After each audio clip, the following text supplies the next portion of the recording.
ಮೈಸೂರಿನ ಟಿ.ನರಸೀಪುರ ರಸ್ತೆಯಲ್ಲಿ ರಾತ್ರೋರಾತ್ರಿ ನಾಡಪ್ರಭು ಕೆಂಪೇಗೌಡ ಪ್ರತಿಮೆಯನ್ನು ಪ್ರತಿಷ್ಠಾಪಿಸಲಾಗಿದೆ. ಈ ಹಿನ್ನೆಲೆಯಲ್ಲಿ ವಿವಾದ ಕೂಡ ಉಂಟಾಗಿದೆ. ಸ್ಥಳಕ್ಕೆ ಬಂದ ಪೊಲೀಸರು ಪ್ರತಿಮೆಯನ್ನು ತೆರವುಗೊಳಿಸಲು ಸೂಚನೆ ನೀಡಿದಾಗ ಒಕ್ಕಲಿಗ ಸಂಘದ ಸದಸ್ಯರು ಇದು ಒಪ್ಪಿಗೆಯಾದುದಾಗಿ ತಿಳಿಸಿದ್ದಾರೆ.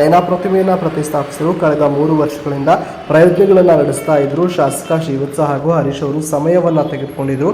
ಯಾವುದೇ ಅನುಮತಿ ದೊರಕದೇ ಇದ್ದ ಕಾರಣಕ್ಕೆ ಈಗ ತಮ್ಮದೇ ಆದ ನಿರ್ಧಾರದಿಂದ ಸ್ಥಳೀಯರು ಪ್ರತಿಮೆಯನ್ನು ಪ್ರತಿಷ್ಠಾಪಿಸಿದ್ದಾರೆ. ಇಂದು ನಾಡಪ್ರಭು ಶ್ರೀ ಕೆಂಪೇಗೌಡರ ಪುತ್ಥಳಿಯನ್ನು ಮಧ್ಯರಾತ್ರಿ 2 ಗಂಟೆ ಸುಮಾರಿಗೆ ನಮ್ಮ ಇಲ್ಲಿನ ಮುಖಂಡರೆಲ್ಲ ಸೇರಿ, ಯರಗನಹಳ್ಳಿ ಮುಖಂಡರುಗಳೆಲ್ಲ ಸೇರಿ, ನಮ್ಮ ಸಮುದಾಯ ಮುಖಂಡರುಗಳೆಲ್ಲ ಸೇರಿ ಮಾಡಿದ್ದಾರೆ.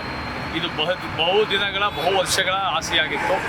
ಕಳೆದ ವರ್ಷ ನಾಡಪ್ರಭು ಕೆಂಪೇಗೌಡರು ಜಯಂತಿ ಸಮಯದಲ್ಲೇ ಇದನ್ನು ಆಗಬೇಕು ಅಂತ ಇತ್ತು. ಅವಾಗಲೂ ನಾವು ಎಲ್ಲ ಮಾಡಲಿಕ್ಕೆ ಬಂದಾಗ ಸರ್ಕಾರ, ಪೊಲೀಸ್ ಇಲಾಖೆಗಳ ಒತ್ತಡ ಇದ್ರ ಮೇಲೆ ಎಲ್ಲ ಇದಾಗಿ ಒಂದು 2-3 ತಿಂಗಳ ಕಾಲಾವಕಾಶ ಆದಮೇಲೆ ಮಾಡುವ ಅಂತ ಎಲ್ಲ ಹೇಳಿ ಮುಖಂಡರುಗಳೆಲ್ಲ ಹೇಳಿ ಅದನ್ನು ಇದು ಮಾಡಿದ್ದು.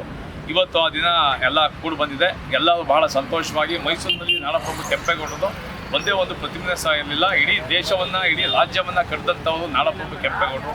ಎಲ್ಲ ವರ್ಗದ ವರ್ಗದವರುಗಳಿಗೆ ಒಂದೊಂದು ಪೇಟೆಗಳನ್ನ ಕಟ್ಕೊಟ್ಟು ಆವಾಗಿನ ಯಾವುದೇ ಜಾತಿಗಳಿರಲಿಲ್ಲ, ಎಲ್ಲ ಇದನ್ನು ಮಾಡಿಕೊಟ್ಟಂಥವ್ರು. ಅವ್ರದ್ದು ಮೊದಲನೇ ಬಾರಿಗೆ ಮೈಸೂರಿನಲ್ಲಿ ಪ್ರತಿಮೆ ಆಗಿದೆ. ಎಲ್ಲರಿಗೂ ಖುಷಿಯಾಗಿದೆ. ನಾಡಪ್ರಭು ಒಂದೇ ವರ್ಗ ಸೀಮಿತವಾಗಿರಲಿಲ್ಲ, ಪ್ರತಿಯೊಂದು ವರ್ಗದವರೆಗೂ ಅವರು ಆಸ್ತಿ ಅಂತ ನಾವು ಹೇಳಿ ಸರ್, ಮಹಾನಗರ ಪಾಲಿಕೆ ಗಮನಕ್ಕೆ ತಂದಿದ್ರ ಅಂತ ಪುತ್ಥಳಿ ನಿರ್ಮಾಣ ಮಾಡುವಂಥದ್ದು, ರಾತ್ರೋರಾತ್ರಿ ನಿರ್ಮಾಣ ಮಾಡೋದಕ್ಕೆ ಕಾರಣ ಏನಾದರೂ ಇದೆಯಾ? ಕಾರಣ ಅಂತಂದ್ರೆ ಏನಿಲ್ಲ. ಎಲ್ಲ ಕಡೆ ಈಗ ಪ್ರತಿಮೆಗಳನ್ನ ರಾತ್ರೋರಾತ್ರಿ ಮಾಡಿದ್ದಾರೆ. ಅದೇ ಮಧ್ಯದಲ್ಲಿ ಆಲ್ರೆಡಿ ಇದು ಕೆಂಪೇಗೌಡರ ವೃತ್ತ ಅಂತ ಆಲ್ರೆಡಿ ನಾಮಕರಣ ಆಗಿ ಭಾಳ ವರ್ಷಗಳಾಗಿದೆ. ಪ್ರತಿಮೆ ಹಾಕ್ಬೇಕು ಅಷ್ಟೇ, ಅದಕ್ಕೇನೋ ಇದಿಲ್ಲ.